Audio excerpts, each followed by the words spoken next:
नमस्कार, मैं हूं एमडी माथुर। आप जो खबर चल रही है उसमें देख रहे होंगे कि एक महिला जो अपनी बेटी को लेकर एसपी कार्यालय जाती है और उसका कहना है कि उसकी बेटी को पीड़ित किया जा रहा है और उसके 4 बच्चे भी हैं, उनको घर में नहीं घुसने दिया जा रहा है। उसके जो बगल में एक पीड़ित माँ है, अपनी बेटी के साथ एसपी ऑफिस पहुंची है शिकायत लेकर, उसको रहने नहीं दिया जा रहा है, उसे प्रताड़ित किया जा रहा है। उसके अंगुली में दांत से काटा भी गया है, काफी पीड़ा है। तो हम मौके पर मौजूद हैं। आइए हम उस पीड़ित का बयान सुनवाते हैं जो एक माँ पीड़ित होकर अपनी बेटी की फरियाद एसपी से करती है और न्याय की लगाती है गुहार। चलते हैं, हम उस माँ से मिलवाते हैं जो माँ एक अपनी बेटी के न्याय के लिए परेशान है। आइए चलते हैं उस माँ के पास और मिलाते हैं उस माँ से जो इस अपनी बेटी की पीड़ा सह रही है और एसपी से शिकायत करके वापस लौटी है। आइए हमारे साथ चलते हैं। हम क्या परिचय हुआ आपका? परिचय यही होना है और करना है भैया।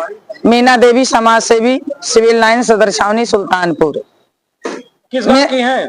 मेरी मांग यही है कि मेरी लड़की को तरह तरह से 24 घंटा मारी जा रही है।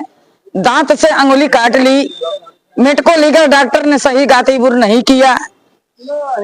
कादीपुर के कोतवाली में जा करके मैंने पर्सनल मिला, किसी तरीके से मुझे एफआईआर की नकल मिला।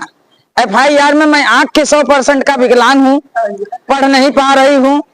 71-72 में मैं इंटर पास अंग्रेज की जमाना के हूँ। लेकिन आज मुझे जितना प्रशासन से प्रताड़ित मुझे हो रही है और मिल रही है कि जिसकी जवाब नहीं है।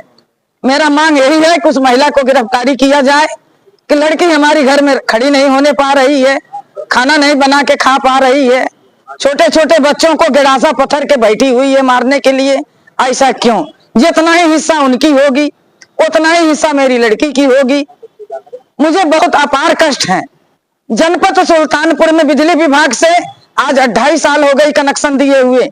आज डीएम साहब के चैम्बर में बिजली विभाग के एक्शन और प्लस जेई तलब हुए। सुनाई पड़ी है कि आज कनेक्शन 2.5 साल के बाद जोड़ी जा रही है। मीटर लगी हुई, आज तक कनेक्शन नहीं दी गई। मुझे बहुत कष्ट है, मैं बीमार हूँ, लाचार हूँ। उस महिला को गिरफ्तारी कब होगी, कब नहीं होगी, मुझे बताने की कोशिश किया जाए। भाई आप हमारे मीडिया हैं, भाई हो, भतीजा हो और लगे सगे में नगर के रहने में भतीजा हो, मैं बुआ हूँ आपकी। मेरे साथ बहुत अन्याय हो रही है। कप्तान साहब क्या आई थी, क्या आश्वासन मिला आपको? कप्तान साहब के यहाँ से आश्वासन मिला था, एफआईआर दर्ज हुई। एफआईआर दर्ज होने के बाद पुनः गिरासा पत्थर के महिला बैठी हुई है कि महिलाओं की इतनी शक्ति हो गई कि गिरासा पत्थर के 1 मिनट लड़की घर में घुसने नहीं पा रही है और कादीपुर कोतवाली बात सुनने की तैयार नहीं है। कप्तान साहब आश्वासन दिए कि पुनः 151 में करेंगे। मोबाइल मेरी चोरी हुई, आज तक सर्विलांस पे लगाएं, केवल आश्वासन ही मिलता है, काम नहीं होता है। बहुत कष्ट की बात है कि हमारी बात को मुख्यमंत्री तक पहुंचाई जाए, यही हमसे हमारी आपसे निवेदन है।